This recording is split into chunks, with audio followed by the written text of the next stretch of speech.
Agenda kita hari ini adalah terkait pembayaran pensiun. Mengenai pelayanan, bagaimana pembayaran pensiun ini bisa dirasakan pelayanannya oleh ASN. Informasi hari ini, pemerintah melalui PT Taspen siap menyalurkan tunjangan melekat di luar gaji pokok atau gapok pensiunan PNS pada tanggal 1 Oktober tahun 2025 mendatang. Seperti biasa, gapok dan tunjangan ini akan disalurkan oleh PT Taspen melalui mitra bayar resmi yang sudah terdaftar. Belakangan ini terdapat banyak pertanyaan mengenai kenaikan gaji pensiunan PNS di bulan depan. Hal tersebut berkenaan dengan munculnya isu yang mengatakan bahwa gaji PNS aktif akan naik di tahun ini. Terlebih lagi, pada Perpres nomor 79 tahun 2025 memang sudah disebutkan program kebijakan kenaikan gaji ASN aktif. Min, info kenaikan gaji 2025, kata akun Instagram @ab*****. Infokan kenaikan gaji dong admin, tulis akun Instagram @io*****. Akan tetapi, isu ini juga sudah dibantah oleh PT Taspen. Pihaknya menegaskan bahwa hingga saat ini tak ada regulasi baru terkait kenaikan gaji pensiunan PNS.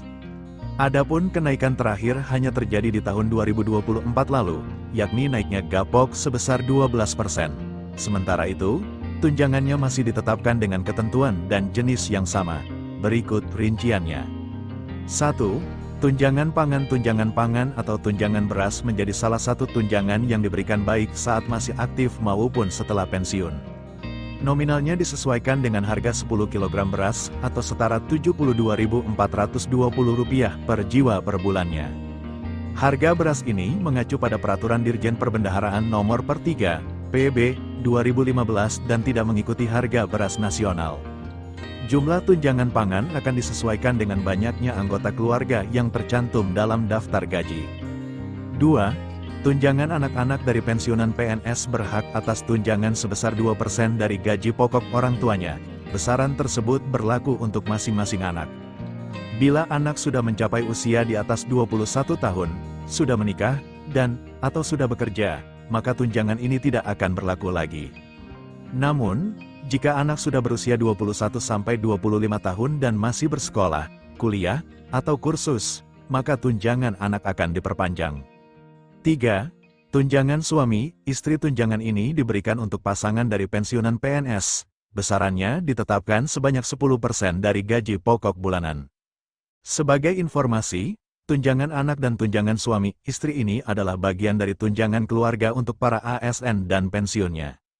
Walaupun tak ada kenaikan, gaji pokok dan tunjangan ini tetap akan ditransfer tepat waktu. Diharapkan pensiunan PNS juga segera lakukan otentikasi sebelum tanggal 1 Oktober tahun 2025.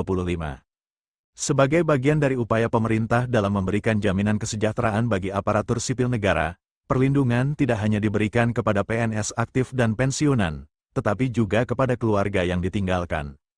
Salah satu bentuk perlindungan tersebut adalah pemberian hak pensiun yatim piatu bagi anak-anak PNS atau pensiunan yang telah meninggal dunia. Namun, pemberian pensiun ini tidak otomatis diberikan tanpa syarat. Ada kriteria khusus dan aturan yang harus dipenuhi agar anak-anak yang berstatus yatim piatu dapat menerima manfaat tersebut sesuai dengan regulasi terbaru yang berlaku. Pemerintah melalui PT Taspen, Persero, memastikan kesejahteraan keluarga ASN tetap terjamin, termasuk anak-anak yang ditinggalkan oleh PNS aktif maupun pensiunan yang wafat. Namun, untuk dapat menerima pensiun anak yatim piatu, terdapat beberapa kriteria yang harus dipenuhi oleh anak yang bersangkutan. Berdasarkan informasi dari Instagram resmi @taspen, berikut adalah 3 kategori anak yang berhak menjadi ahli waris. Anak belum mencapai usia 25 tahun, anak belum memiliki penghasilan sendiri. Anak belum menikah atau belum pernah menikah, selain memenuhi kriteria usia, status penghasilan, dan status pernikahan, terdapat pula sejumlah persyaratan administratif yang wajib dilengkapi untuk mengajukan klaim pensiun yatim piatu. Perlindungan Taspen untuk anak yatim piatu adalah pensiun yatim piatu, yang diberikan kepada anak dari peserta ASN atau pensiunan yang telah meninggal dunia dan tidak memiliki pasangan yang sah, sehingga merupakan ahli waris. Manfaat ini memastikan keberlanjutan jaminan finansial dan dukungan kesejahteraan anak melalui pembayaran pensiun bulanan setelah manfaat pensiun terusan berakhir. Siapa yang berhak? anak kandung sah dari peserta ASN atau pensiunan yang meninggal dunia. Peserta tidak memiliki pasangan, suami, istri, yang menjadi ahli waris untuk menerima pensiun. Bagaimana pensiun yatim piatu diberikan? 1. Pensiun terusan. Setelah peserta meninggal dunia, ahli waris, pasangan, anak, akan menerima manfaat pensiun terusan untuk sementara waktu, biasanya selama 4 bulan. 2. Pensiun yatim piatu. Setelah pensiun terusan berakhir, anak yatim piatu akan berhak menerima pembayaran pensiun yatim piatu bulanan secara berkelanjutan.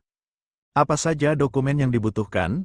Ahli waris perlu mengajukan klaim pensiun yatim piatu dengan melampirkan dokumen berikut.